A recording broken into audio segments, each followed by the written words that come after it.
Alright, so let's see what the heat did to this one. I'm not going to spall anything on video today. I'll do some spalling tonight. I'm going to do just straight flint knapping on video. Alright, so where do we go from here? Well, we got to test to see if the heat did anything to the part that was difficult to knap. I know it probably did something to this other part, but this is what I'm concerned about, so I don't have all those issues with step fractures. Okay. All right, let's see.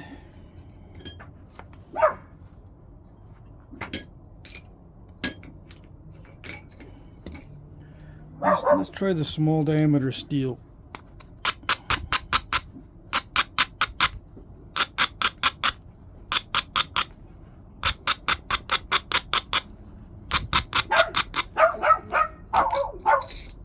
And the medium diameter steel.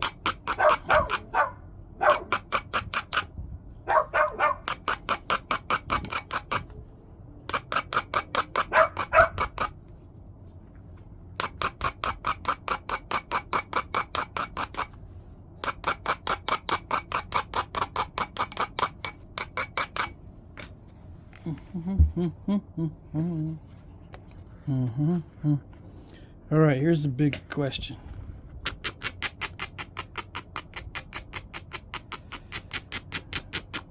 And I can already tell the flakes are coming off when I'm brushing it. But I'm not going to get my hopes up yet. We shall see.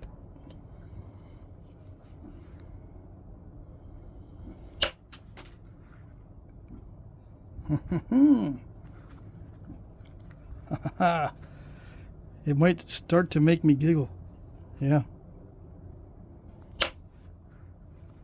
It might.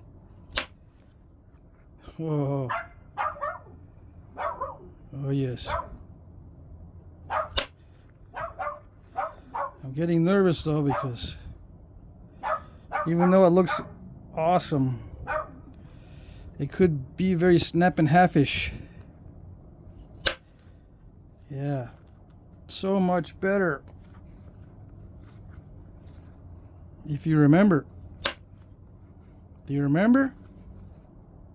Do you remember? Or do you sleep too much since then? Go back and watch the other video. Alright, so that side is now napping like this side was napping.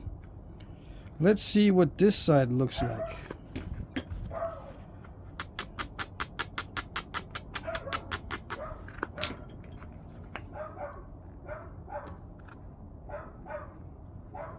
See if we can get a wide flake. Oh yeah. Glossy and everything. On this side, do you see any gloss? I don't see any gloss on this side.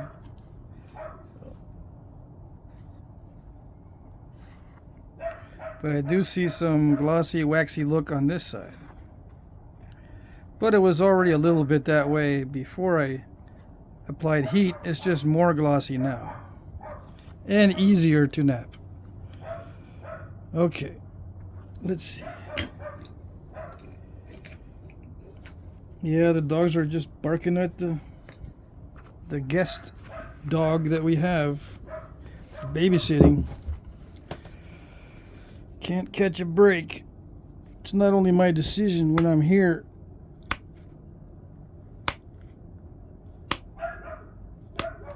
Okay. Yeah, if it was my decision, I would say we're done babysitting dogs. Oh yeah.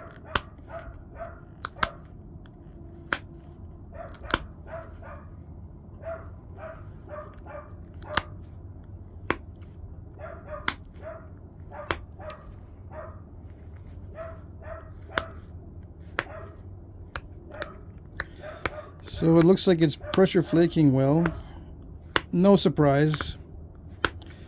A lot of heat treat is done so that pressure flaking can be accomplished more easily. The percussion usually doesn't require too much assistance. You can usually get the right shape just with percussion if you don't mind the step fractures. It's the pressure flaking that benefits the most from the heat treat, in my opinion. Yeah, you can run long flakes. That's why the flake over grind guys always use heat treat when they do the flake over grind. Now, the question comes up. Since we've already established that flake over grind was used back in the day in Egypt and other places, did they heat treat it as well to get the long flakes? Well, with the way that archaeology hates to do science, we may never know that.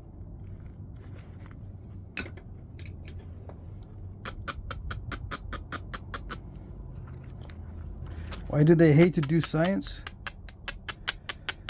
Because they don't like experimentation and they don't like criticism or questioning. Modern archaeology hates all that stuff. They hate questioning and testing and all that stuff. They like writing about it and hypothesizing and following evidence that they don't know where it's going to go. That's what they like doing.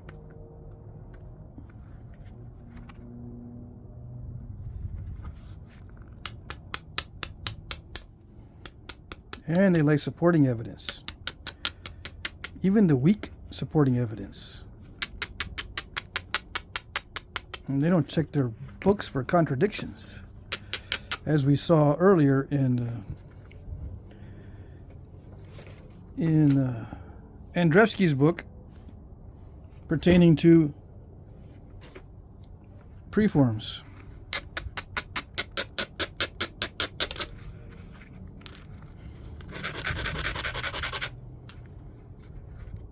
Yeah. If you're into science, then you're going to correct any contradictions you may find. You're going to criticize your own works. During collaborations, you're going to be criticizing and mulling over the contributions instead of just taking them for granted that they're correct. That's what science does, but today, these days, that's kind of going out of fashion. Criticism is too quaint. Yep. It's old-fashioned.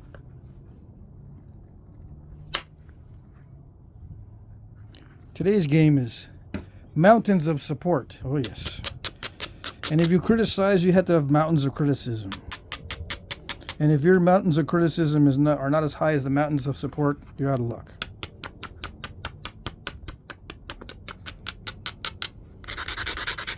It takes 14 giant torpedoes to sink one little sailboat. Yeah. That's what they want. That's what they wish.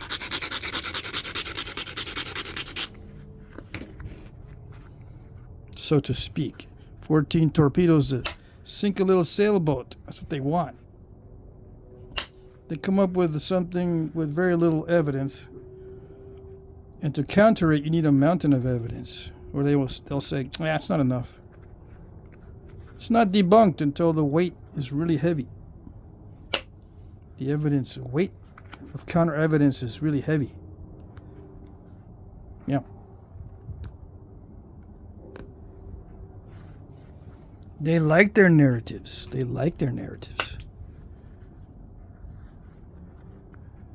How do you fight against something that is well liked? That's difficult.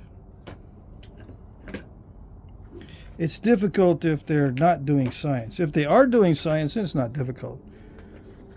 They'll revise it quickly. Move on. Let's look for some other hypothesis that's better. We don't really like this one. We just came up with it. That's real science. Right? Right. Okay. Real science recognizes that their hypotheses are usually wrong, but they go with it just so they can conduct some tests. You gotta start somewhere. So you start with a wrong hypothesis. You challenge people to come test it. We know it's probably wrong. We want to prove it wrong. And then after, several attempts, if they can't prove it wrong, they'll go, wait a second, maybe it's not wrong. If it can't be proved wrong, and it is testable, then maybe it's not wrong. It has to be testable. Because you can come up with something that's not testable and you say, well, you can't disprove it, that means it's right. Well, if you can't test it, it's useless in terms of science. And the scientific process. Scientific process involves testing. Yep. All right.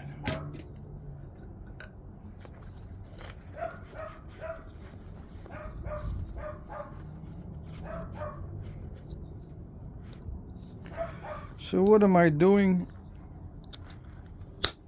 I'm having a little bit of trouble still with that material, even though it's heat treated to 500 degrees. 500 degrees Fahrenheit. Still having a little trouble. I took a big flake here, but it didn't travel. It travels very well on this particular part, but some of this material is still not good. And I don't want to take it higher than 500 because it could mess up this side. There we go. I was looking at some of my old stuff. So I offered some of my old stuff in the last auction. And I'm looking at stuff I did not offer, and it has lots of step fractures in it. I have old Flintknappings of mine that have lots of step fractures in it. I just have this stuff in boxes as some of my first knappings, and they have step fractures in them. It's funny because they're the ones that look more like artifacts than my more recent ones. I'm falling into the habit of cleaning mine up too much. Yeah, these if you want to make them look like artifacts, you can't clean them up too much. Of course, you may not want to make them look like artifacts because you'll get criticism about making fakes. Oh yes. If they look too real, that means you're making fakes. You're not learning the old ways. You're making fakes. Yeah. That's the criticism you'll get. So you got to think about it. Maybe they're right. Maybe you're not making fakes, but you're teaching people to make fakes. Yeah.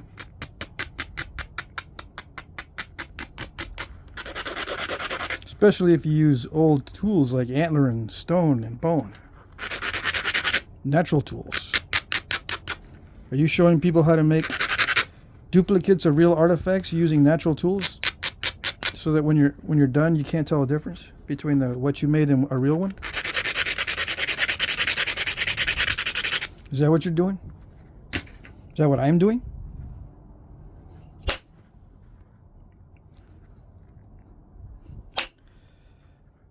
I don't get that criticism, but when I do, it's pretty loud. You know how the loud people are. They can make your life pretty miserable.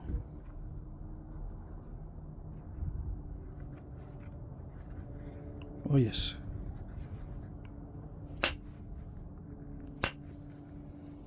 So I just tell them, yeah, I use mostly modern metals because they put metal marks on the knappings so that you can see in a microscope. You can see there's metal deposits on the stuff. So What are you worried about? And then they'll say, well, you do have some natural tool videos. Yeah, I do. And I actually have natural tool videos on how to make points from the archaeological record. Yeah. And I try to come as close as possible to how they used to look. Yeah. And come up with techniques in Flintknapping that produce the results that they got in the past. I don't know if they use the actual techniques, but you get the same results. So what am I doing? What is that? What am I trying to accomplish? Am I teaching the old ways or teaching counterfeiting?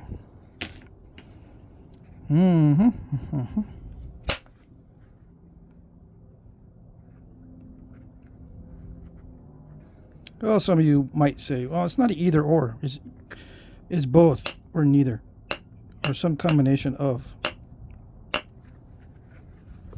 Yeah.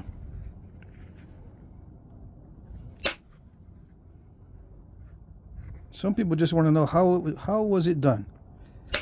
How was it done? They don't care about anything else. All these other ethical considerations. They just want to know how could it be done? How is it done? How is it done? Because it looks so mysterious. It's magic. It's magic how it was done, right? Or it was done by aliens. There's no way you can do it with natural tools. There's just no way. It's an advanced technology. Yeah. So you got to show them, right? You got to show them, or they're going to run around and make up stories. So what do? I don't know what to do.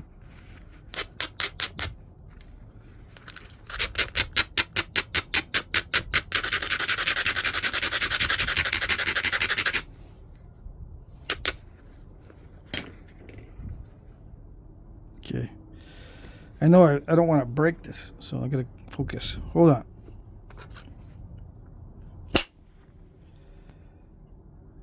That was a very hard strike. Some of you just want to see the damage control. I spend a lot of my time damage controlling.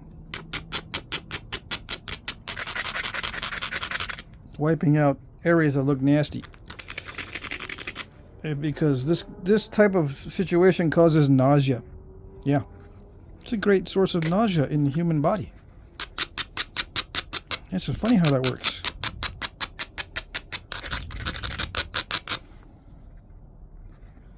Yeah, and if I get a big step fracture, it induces projectile vomit. Yeah. It's funny how that works. Usually you need some sort of chemical weapon to induce projectile vomit. But with Flintknapping, you just need to produce a big old step fracture. Or snap it in half. Yeah. Projectile. Nobody knows what projectile vomit is? I just thought of that. Maybe you don't know what that is. In the military, that's one of our... When I was in the military, I'm not in the military anymore, but that was one of our fears. Get attacked with a gas that produces projectile vomit. Yeah. You're just doubled over and squirming on the ground, heaving your guts out.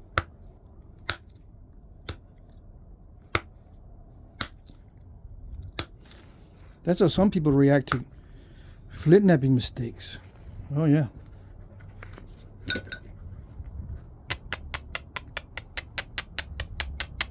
That's how some people react to my philosophizing too. Oh yes. I realize it. But I don't care. Obviously I don't care because I keep yapping. Yep. And the dogs are quiet. When the dogs are quiet like that, I get suspicious. What are they up to?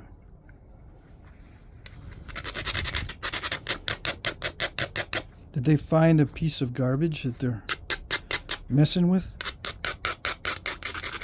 They were messing with a piece of garbage earlier. See, with the dog, we have guests. We have a guest dog and guest people, and sometimes they leave something out by accident, and the dogs find it, and they start to tear it up, whatever it is. Usually it's an empty plate of food. Still got some remnants in it. Yeah, and they're all kind of ripping apart the styrofoam plate, and they tear up the plate into little bits, and it's all over the yard. And they're really quiet and sneaky about it. And I go out there and I see the yard full of these little white specks, and I'm going, what is that? What is with the little white specks everywhere? Yeah, and they were tearing up a styrofoam plate. Yeah.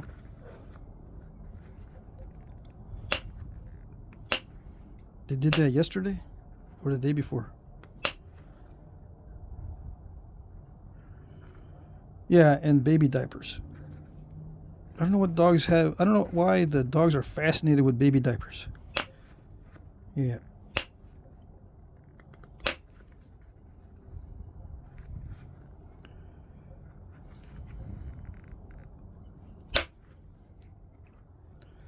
There we go. Heat treating is awesome. HTIA. Heat treating is awesome. Because it allows you to do this kind of stuff. Oh, yeah.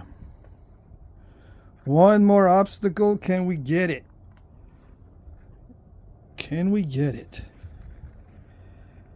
Maybe. Play our cards right. We'll sneak up on it.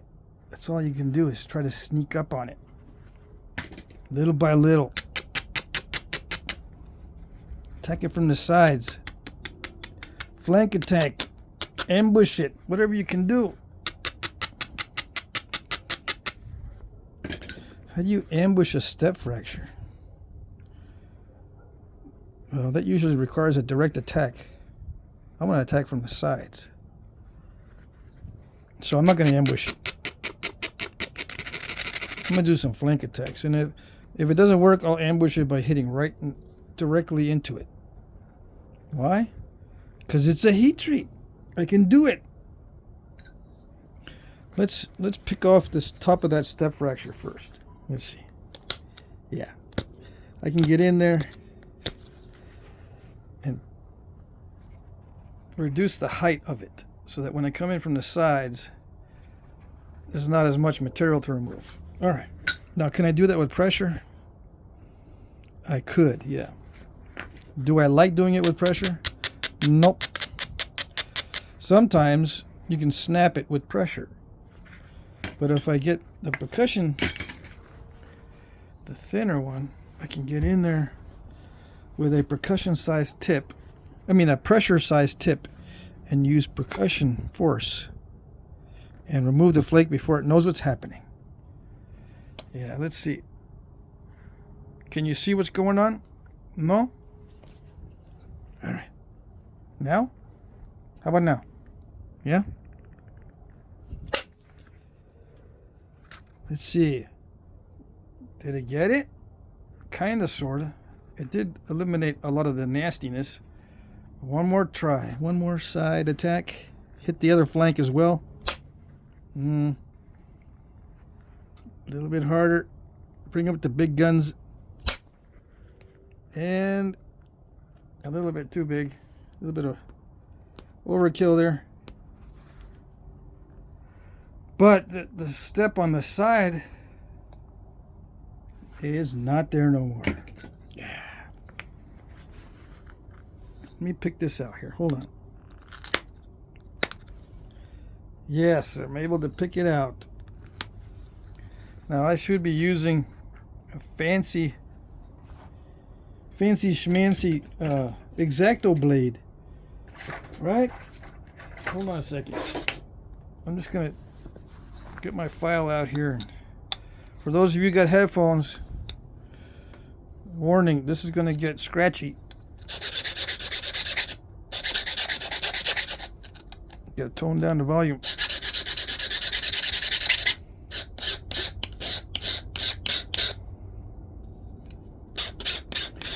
I'm sharpening this so I can get under the step fracture.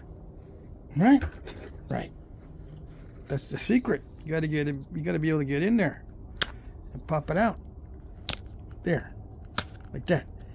Under. Or at least catch the edge. You gotta have a very fine, narrow, chiseled tip. Alright, so what is it gonna be? This is rock to point. Come on. What's it gonna be? What's it gonna be, rock to point? How about an Adina? Yeah. How about just a blade? Is the blade a point?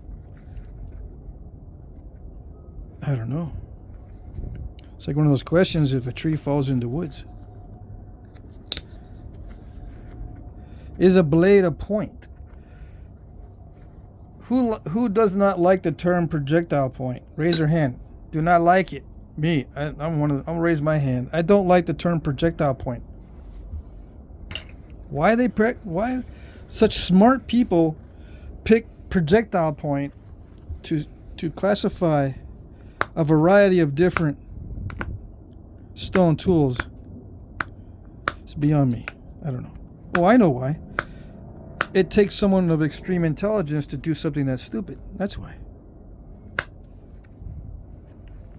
It turns out many of the things that are named projectile points are knives and saws.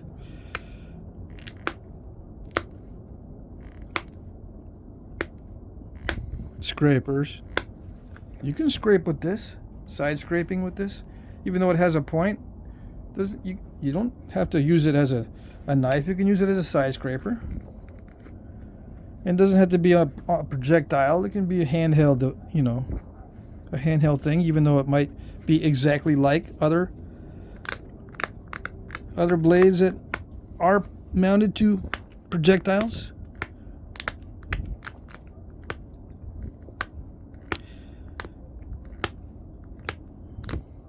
So what would I call it then?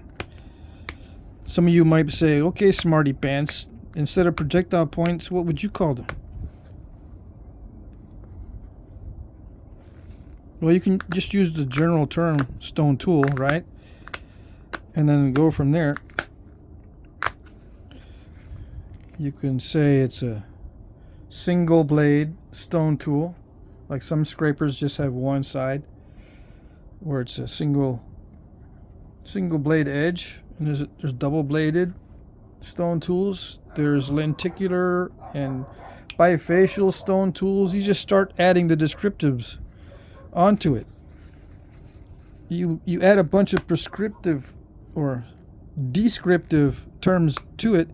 That way you can get a picture in your mind what it is without even needing to look at it. You know?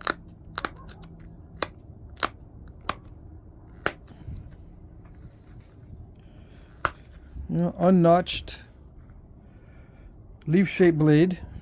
That's what I would call this right now, is an unnotched leaf-shaped blade. I might even throw in the width to thickness ratio. I might say it's bifacial, right? Fully flaked. I could say that too. You just add descriptive terms onto it. Why would you want to do that when you can just say projectile point and be done with it? Well, because projectile point is too limiting. It's too much the other way. You know, biface, it is a biface, but it's too general. Projectile point is too specific. There's got to be something in between. There's a little more work in adding all of the other descriptors, but that's your in-betweener. Yeah. We talk about in-betweeners here on this channel. In between biface and projectile point, you use other terminology to describe it. You use descriptors like fully flaked, leaf-shaped, double-edged, unifacial or bifacial,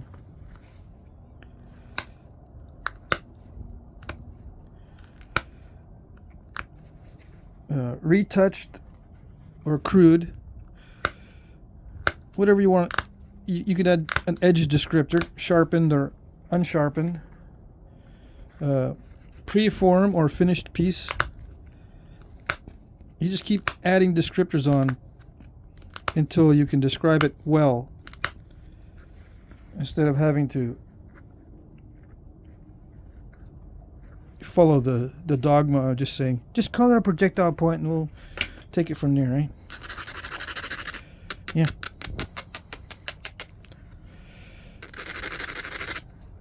Take it from there means just continue to be stupid, I suppose. Yeah. Just color a projectile point and then continue to be stupid. Yeah.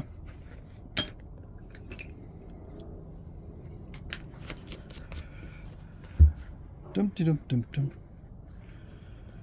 Yeah, double down. Double down and say projectile point is an awesome term for it. It's awesome. It's great. Yeah, that's not good. See that little crack right there? I don't think it goes all the way through. Do you see it? Let me zoom in. That type of crack is a nightmare. And it was just an innocent little flake removal.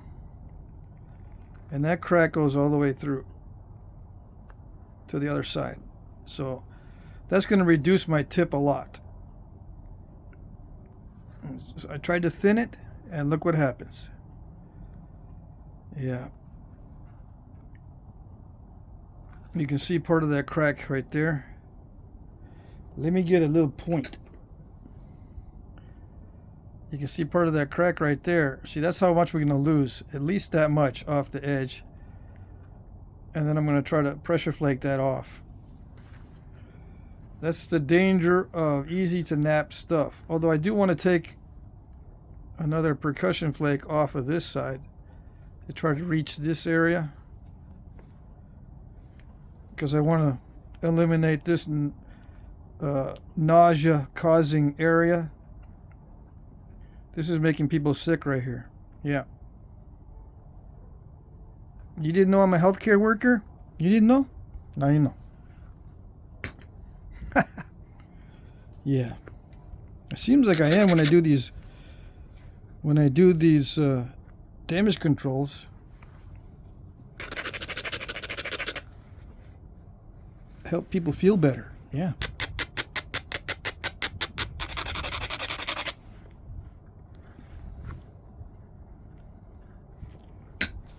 All right, here we go. Hopefully no more cracks. Could I use aluminum? Yes, I could use aluminum and maybe reduce the amount of danger from those types of cracks. I'm not getting anywhere. I thought it was going to travel down a ridge, but where'd the ridge go? I thought I saw a ridge. Did I see a ridge, or did I not hit it in the right spot? I don't know. So one of you guys know. What happened?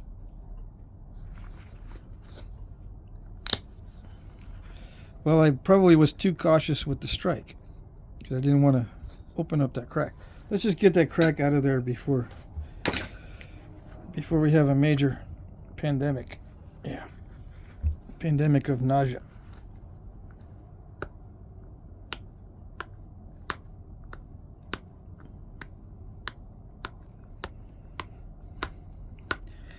I should say epidemic, because it hasn't spread that far yet. Yeah. If I leave it in, if I finish the point and leave that crack in there, then I'll have an epidemic, because then, I mean, I'll have a pandemic, because no one's going to like that. Right now it's not too bad, because there's a pretty good chance I'm going to get it taken out, because I'm still working on it. Which reminds me about preforms and stuff.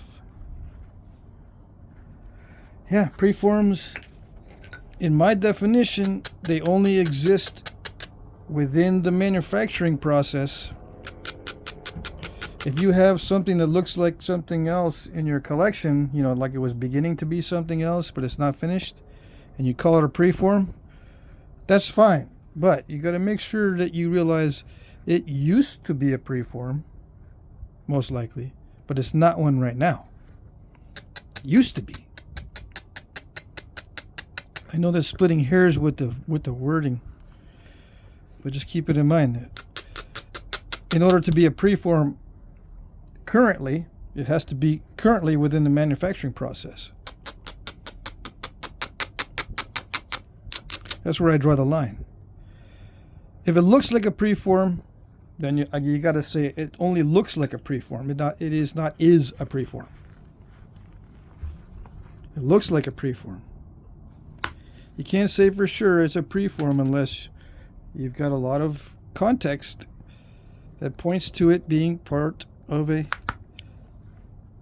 or within the manufacturing process, part of the process or within the process.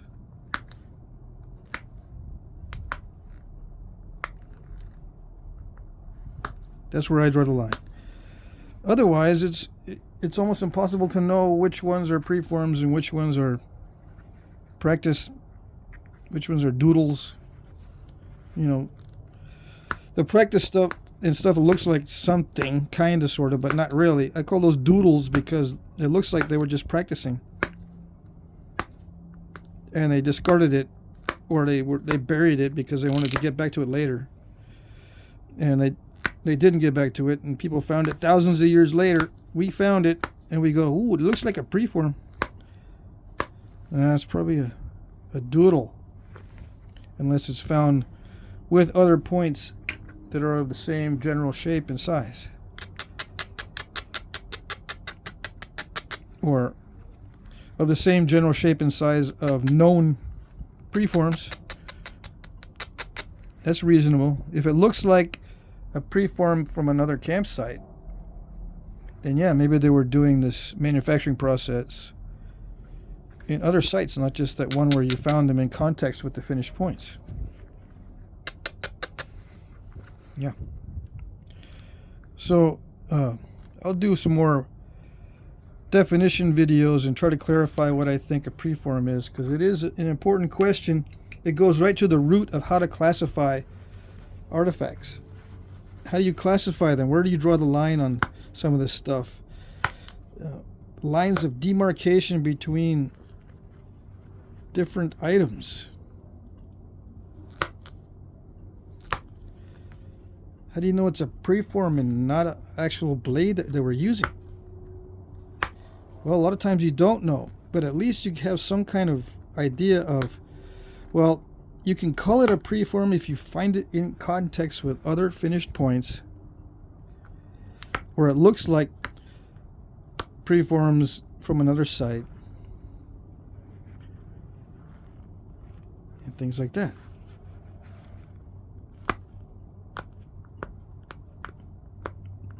Learn how to classify these things better. And I was just reading, I got a friend of mine sent me some books. I just got them in the mail. I'm not sure if I responded, but I'll respond by email when I get stuff in the mail. If I remember, I'm pretty bad. If I remember, I'll shoot you an email that I received the books and other items. I'll have a picture. I'll take a picture and I'll say, look, I got them in the mail. Thanks, dude. Thanks, man. Thank you. Well, I got some books in the mail just today or yesterday, and I was reading them, and it has archaeological speak in it.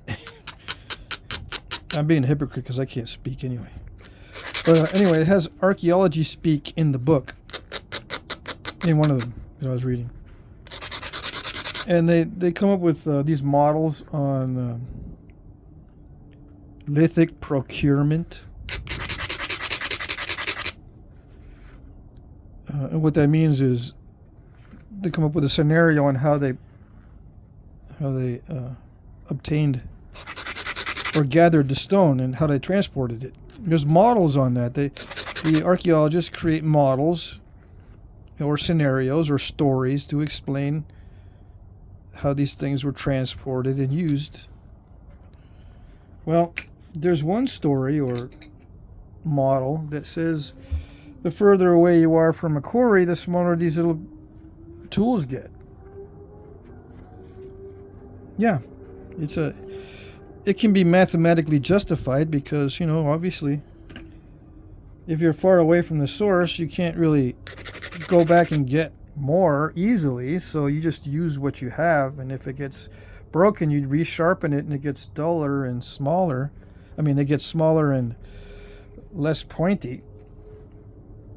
And yeah, if you're far away and you have to make doo-doo with what you got, you end up with a bunch of small stuff. So it can be justified mathematically just by common sense, right? But the model is not always correct, right? But they treat it as if it is always correct, unless proven otherwise.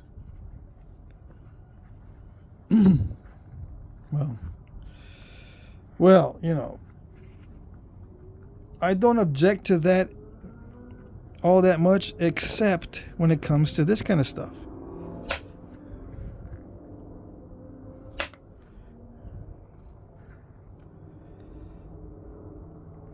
What's one example of how it would not be smaller the further away it is from the source?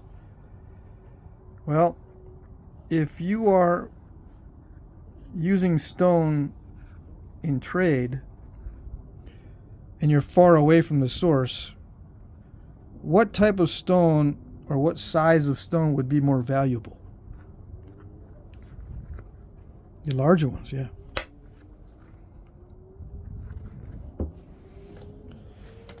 So you would try to keep the larger ones intact the further away you are from the source, if you're using it for trade. That's one example. Another example is, you know, what are they using it for? Is it a knife?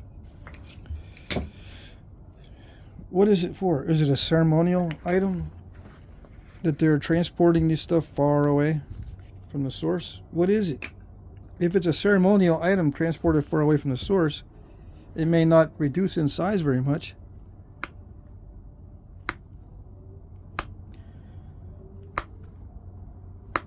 That sort of thing. So, I mean, what is the point of discussing the exceptions? Well, when you come up with a mathematical model and you stick with it, you're kind of limiting yourself, because there are many other possibilities. Well, I shouldn't say many. There are some possibilities, and if you ignore the other possibilities, you're actually ignoring some of the cultural elements that you're trying to discover, or trying to understand. You know, that's supposed to be the goal. One of the goals of archaeology is to understand the ancient cultures, I suppose, right? If you ignore other aspects of how this thing can be used, you're limiting your understanding of the culture. Now, do archaeologists do that a lot, or am I just complaining about something that they never do? I mean, this is not something that they usually do. No, it's something they do all the time. They always are ignoring various other options, and therefore blinding themselves to other aspects of the cultures. Yeah. Sorry to say.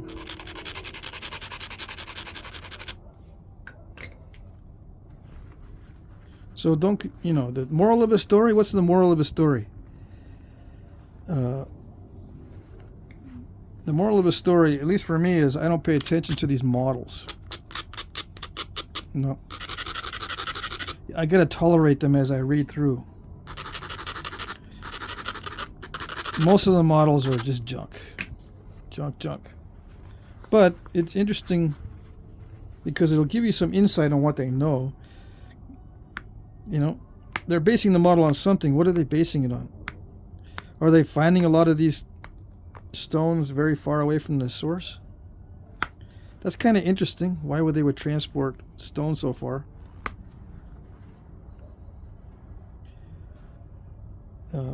You would think that if they're going to be transporting it far away, they would probably want to use something other than stone. Bone is just as effective as stone, but it's a lot lighter and easier to get locally. So what the interesting part is, why would they transport stone so far?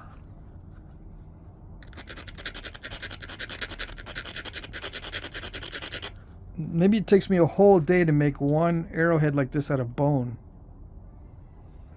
But it would take me 2 months to get the stone to make a blade like this. You know, walk there a month and walk back a month. Where I could, it might take me all day to make one out of bone. The time involved just doesn't make any sense if you're transporting it, unless you're going to be there anyway, right? Okay, so fine. You're going to be in that area anyway. Your tribe makes the move anyway. It travels for 6 months out of the year. You know, 3 months there and 3 months back. They might just travel a lot. So you pick up stone in your travels and blah, blah, blah, that kind of thing. But if they don't travel a lot and you find these stones far away, from far away, why are they spending so much time doing it? I don't know. That's the interesting part. Why would they do that?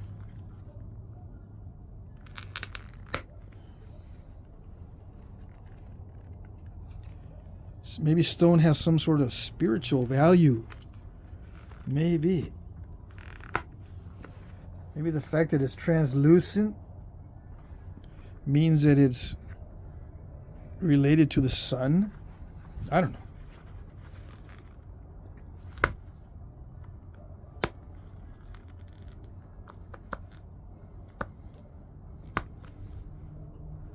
It's a sunstone. It's translucent. It's got some color to it. Yeah. The colors of good luck. Maybe they had certain colors that represented good luck.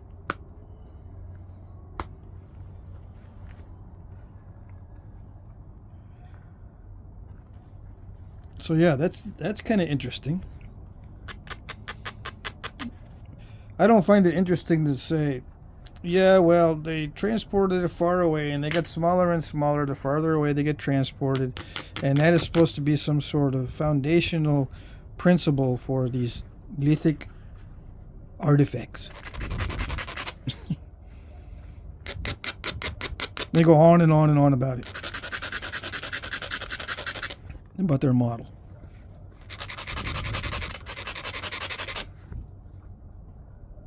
Yeah.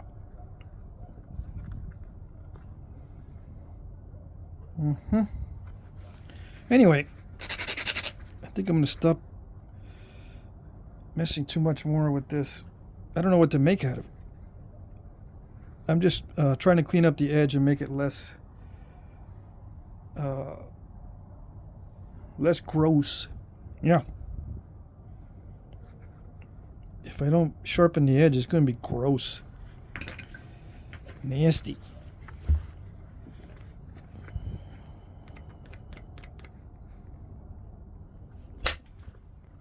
Trying to distract myself by talking about stuff, so I don't overthink this. If I start to overthink it, you know what happens, right? Yeah. Some of you new guys are going, what happens? What happens when you overthink? That's all I do when I'm napping. I'm overthinking. My brain is going overtime. I gotta drink energy drinks and I gotta take vitamins when I nap. Some of you might be saying, yeah, well, that's how you begin anyway. After a while, you get sick of thinking about it, and you don't want to think about it no more. That's where I'm at. I don't want to be thinking about it too much. If I start thinking about it too much and drinking the energy drinks and doing the workouts and the meditations beforehand, I end up breaking them. Yeah. Because I get too overconfident or something. Thinking it through too much.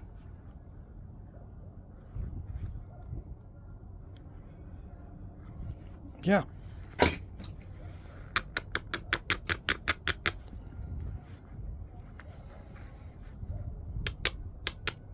You do have to think a lot in the beginning, so don't worry. If you're thinking a lot in the beginning, that's good. You're training your brain. Eventually, you'll do the same thing over and over again and get different results. Yeah. It's the opposite of what you've been taught, huh? In Flintknapping, you do the same thing over and over again until you get different results.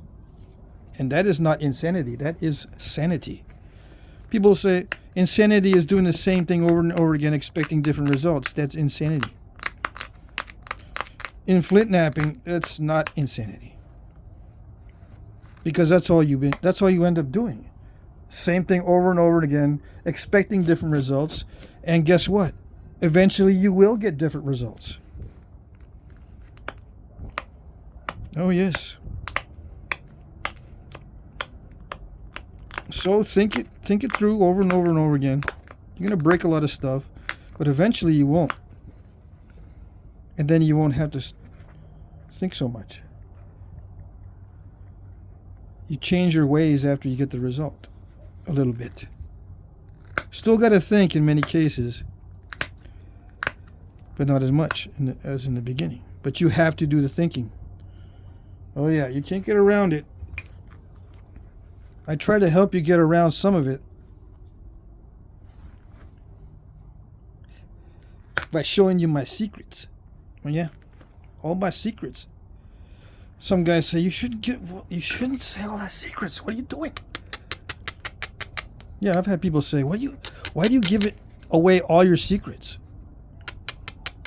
I don't give away any of my secrets. I just say, well, what do I say? I said, what else am I going to do? I mean, it's just what I do. I'm just showing you how I do it. I had to give away my secrets. I had to give away my secrets if I show you how I do it, because I'm showing you how I do it. Why do I show people how I do it? Because they always ask me, how do you do it? Yeah. How do you do it? How do you do it? How is it done? How did they used to do it? I can't do it. They'll say to me, I can't do it. I want to see how it's done. I can't do it. I would do it all by myself and not bug you if I could do it. But I can't do it, so how you do it? Yeah, I get people that say that, and I understand. Oh yeah, I get it.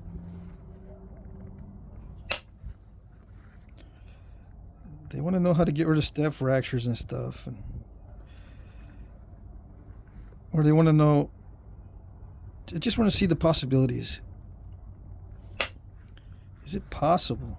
Can it actually be done? I got the people. The people will tell me, I got stone, but I can't do nothing with it. I got stone. I got tons of stone. I just can't do nothing. Yeah. The level of frustration and anxiety goes through the roof. Because they're thinking, how hard can it be?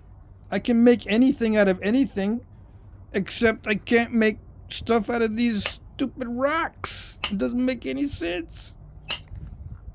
I should be able to nap in 2 weeks, not 10 years. Yeah. Surprise, surprise. And guess what? Back in the day, they were masters of this. So, what does that tell you? What does it tell you? It tells you they were very much in tune with making things. Yeah, skills, man, skills. They were in tune with skills. The human brain was shaped by skills. And skills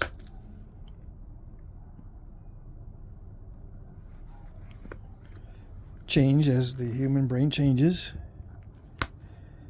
It's a feedback loop.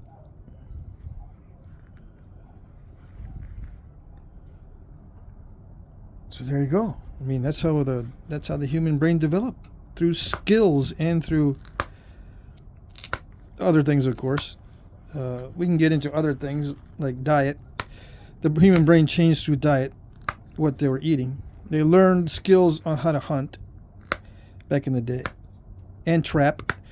Don't forget about trapping. Trapping was a huge part of life back in the day. Hunting and trapping shaped the human brain. We became predators of predators. You've heard me say that before. We are predators of predators until very recently, when domestication has pretty much run our lives now, or is running our lives. Domestication, and not just of animals.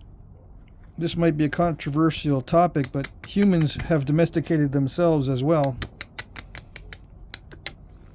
How else do you get people so compliant? I don't know. So compliant with just stupid stuff. They'll do stupid stuff to be compliant. They think it's good to be compliant. It is when you're a child, when you're learning from your parents, but after you become an adult, you have to be very careful about what you're compliant with. But no.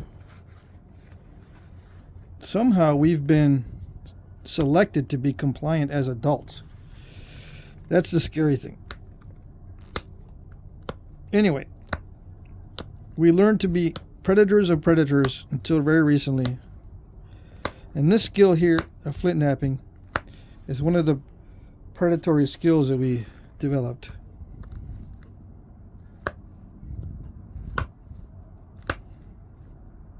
And it'll help you understand the human brain. Supposedly. Yeah.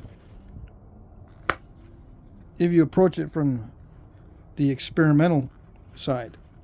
If you approach it from the I read this and I read that and I'm regurgitating it side, no, you don't learn anything.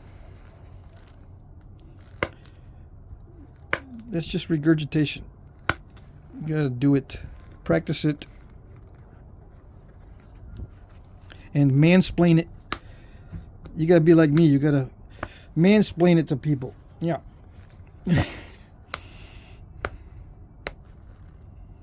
I was just looking at some TikToks and stuff about mansplaining. I'm so glad that the term is still being used, but it's used in comedy.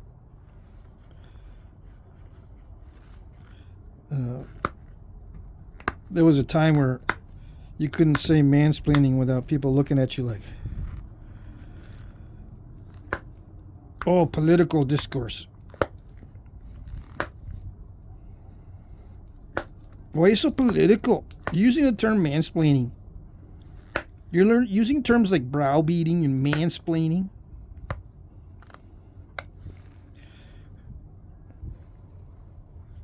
Terms like misinformation. Yeah, I remember that. I remember those days. Some people are still in those days.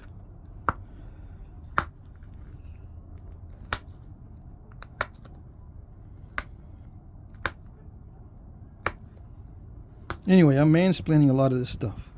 I think that's why some people don't like my narration. Yeah.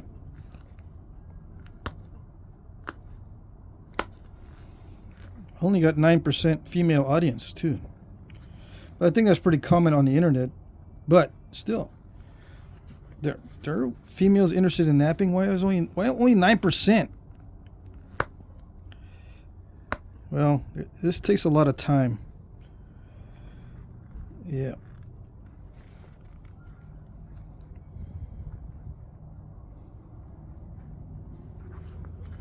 This takes a lot of time.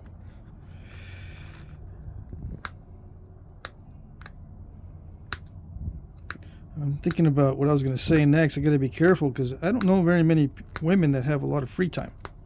It seems like I don't know any women with lots of free time.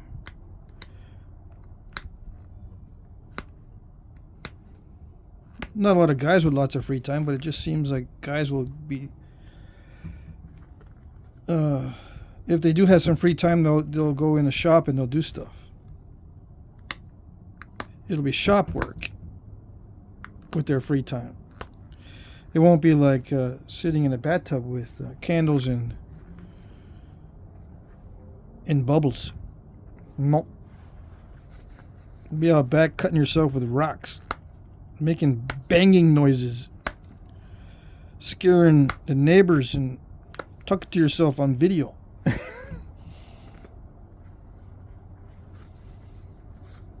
Yeah. Alright, so what am I going to make? I don't know what I'm going to make. It's already an hour. Okay.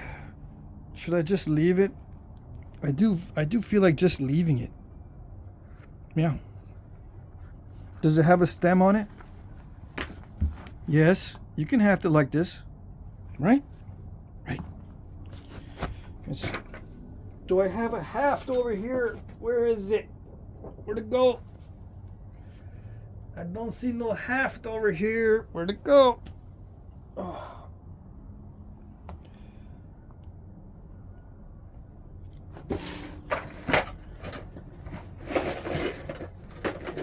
Just looking with my eyeballs is not good enough. I gotta start digging.